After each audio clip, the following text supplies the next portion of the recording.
Monkeys, Part 2. Any long-term harassment or stalking is not going to be related to anything you have done wrong.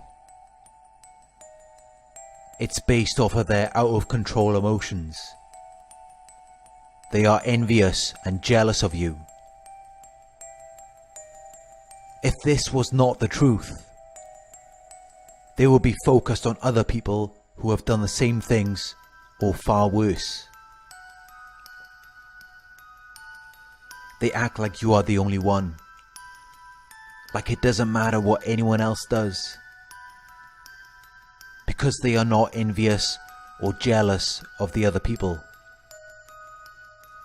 And these are the very emotions which override any rationality, any reason or logic.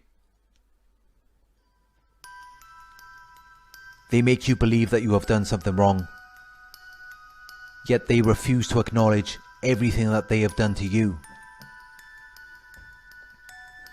There is no justice or fairness towards you, because they feel as though they have experienced some form of injustice or unfairness. They are still suffering from narcissistic injuries which resulted from envy and jealousy. And every time they see you, it becomes a reminder of that.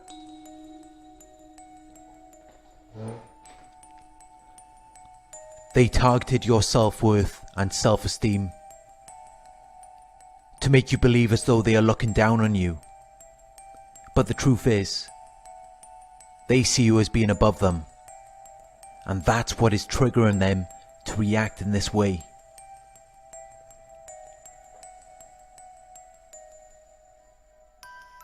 Every time they see you, it triggers them to reflect on how inferior they feel, how worthless and insignificant they feel compared to you. So naturally they are going to feel compelled to pull you down.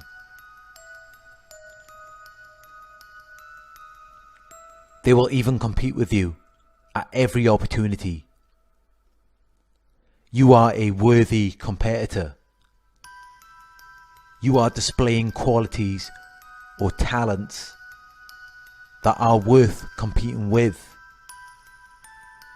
If this was not true, then they would not feel so compelled to compete with you. But with this being true, why would they feel the need to target your self-worth and self-esteem? The only reason could be because they do not see you as an equal competitor. They see you as being above them.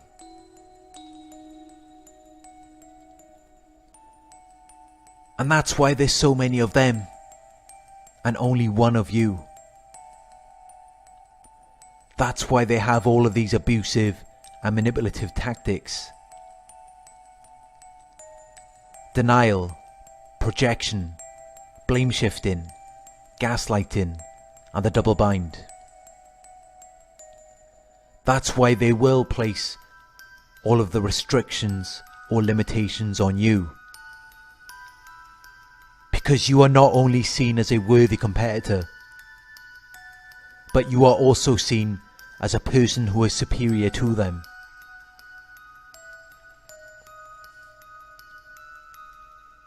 Fly monkeys will go out of their way to be seen. They will walk out in front of you, start talking loud just to get your attention. Some YouTubers have described this as street theatre. They need constant attention. It seems to feed their egos, give them a sense of power and control over you. But really, it is an act of inferiority. It displays their dependence on you and their dependence on your reaction to them. In their minds, if you are not seeing them, they do not exist. They will also use your sight and hearing abilities to create illusions which they can then use to control your mind. They have an obsession with control due to some form of abuse they experienced in their childhood environment. It may have been public humiliation, exploitation, or neglect. And since then, they have decided that it will never happen again. Now they are going to manipulate people. They are going to control everything in their environment to prevent that from ever happening again. Now if anyone dares to threaten their egos, they will shift into predator mode. If you put them down or humiliate them publicly, you will unleash emotions which have been built up over many years, even decades. And then they won't stop until they destroy you.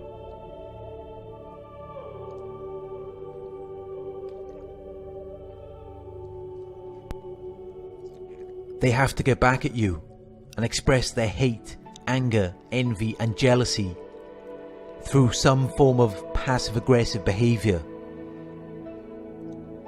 They desperately want to communicate with you, but at the same time, they have a great fear of exposing themselves. So they have to use subtle covert communication. It's all narcissistic supply.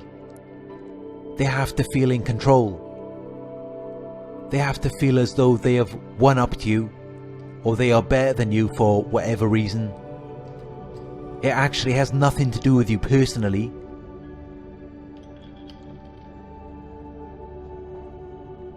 Their goal isn't to display to you that they are better than you. That's part of the process. But really they are just trying to convince themselves. They are trying to make themselves believe that they are something great.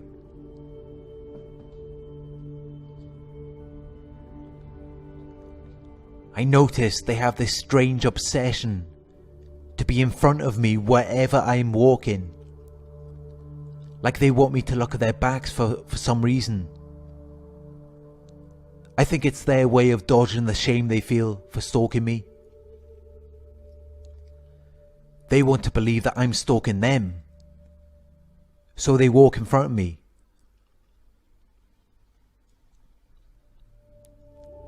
In their childhood environment, they were likely abused or neglected. This made them feel worthless and insignificant. They are very ashamed of this. So now they are trying to project this shame onto you through public humiliation and exploitation. They will do whatever they can to avoid reflecting on their shame, but it never goes away. It just gets worse as they grow older. Their way of dealing with it is to project it onto you by publicly humiliating or exploiting you. And for a short time, it does provide them with some relief, but soon enough it comes back again. Along with their inner critic or inner dialogue which was developed from childhood abuse or neglect. Their narcissistic parent made them feel that they are worthless and insignificant. They never dealt with these feelings. Instead, they chose to project them onto other people. They tried to make other people feel worthless or insignificant through public humiliation or exploitation. Because they don't self-reflect or look within themselves, it can go on for years, even a lifetime. Because we were not designed to resolve these issues by projecting them onto someone else.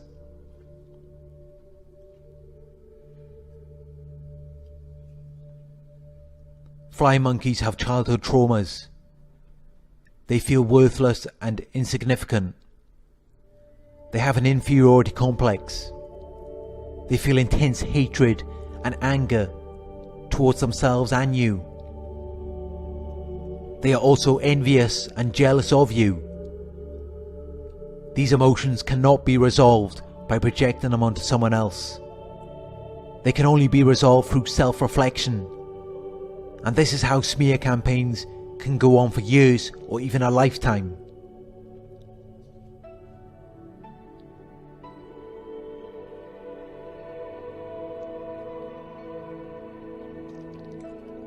Fly monkeys do not self-reflect or look within themselves. So they do not accept responsibility or accountability for anything that they do. They will use manipulative tactics like denial, projection, blame shifting, gaslighting and the double bind. They are emotionally immature, and a lot of what they do was developed from their childhood environment. They will have temper tantrums, shout and scream, bang doors. It's really no different to a child that cannot get their way. They are not mature, so they do not have good conflict resolution skills. They will hold on to grudges and resentment for years or even a lifetime. The reason why they hold on to this for so long is because they associate these issues with you. They do not self-reflect or look within themselves, so they cannot identify that their grudges and resentment really have nothing to do with you. Their grudges and resentment belong to them. But like with their intense negative emotions of hate, anger, envy and jealousy, they assume that you have something to do with that. Or they will use you as an emotional punching bag to relieve some of these emotions. If they feel a negative emotion, they automatically assume that you have something to do with that. They don't self-reflect or look within themselves, so they can't understand how they are generating those emotions. They will take it out on you, either overtly or by using some childish, passive-aggressive tactic, which only ends up feeding into their frustration and resentment towards you. It also locks them into an addiction.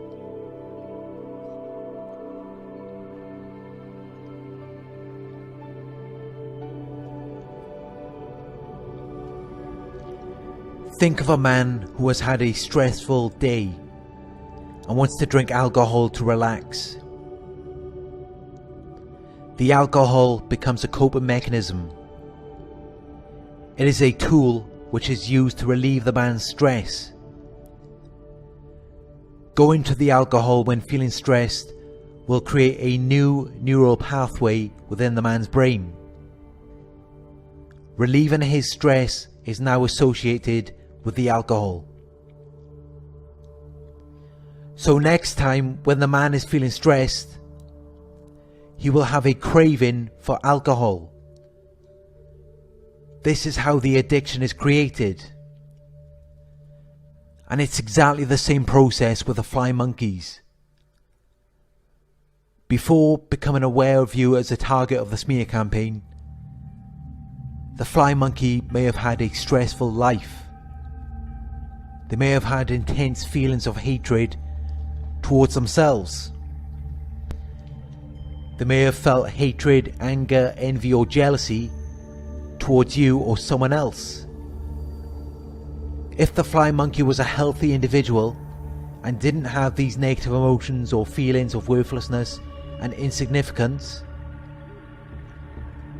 they would never agree to be a fly monkey and start stalking and harassing you. People who do these types of things will be deeply dissatisfied or unfulfilled with their lives. Stalking and harassing you is their way of escaping from reality. It's a form of escapism.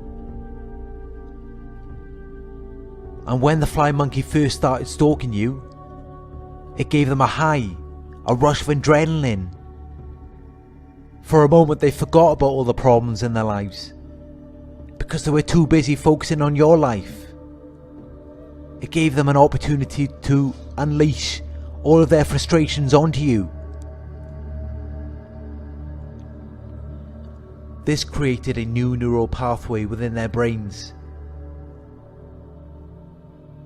which was then associated with relieving their negative emotions or feelings of worthlessness and insignificance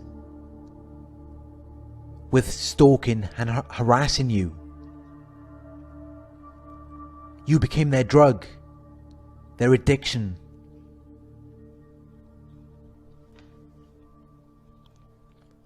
If you left this abusive situation, they would have severe withdrawal symptoms. They would experience stress, anxiety, and depression. Fly monkeys will not self-reflect or look within themselves. They do not accept responsibility or accountability for anything that they do. They believe that other people are responsible for how they feel. So there is no way that they could just move on with their lives and never abuse anyone else again. They would have to find another target or victim, someone else to unleash their frustration onto, someone to project all of their intense negative emotions on. So the cycle continues.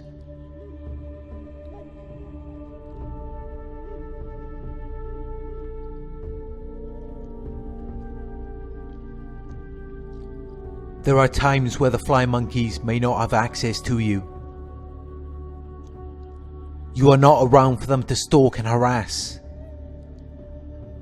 During these times they will abuse whoever else is around them. Most often, the people closest to them. People in their family.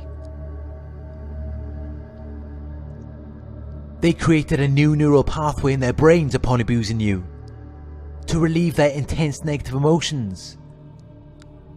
This created an addiction. So when you are not around, these cravings don't just go away. Fly monkeys will become angry very quickly around their family members when you are not around. They might create arguments out of nothing, just so they can have an opportunity to get their rocks off. So this little hobby of stalking and harassing you soon begins to affect every aspect of their lives. It makes them more frustrated and resentful than ever before. It trains their brains into associating relief of their intense negative emotions with abusing or manipulating someone. So whether you are around or not, their cravings to do this are still going to be there. I guess this is their karma.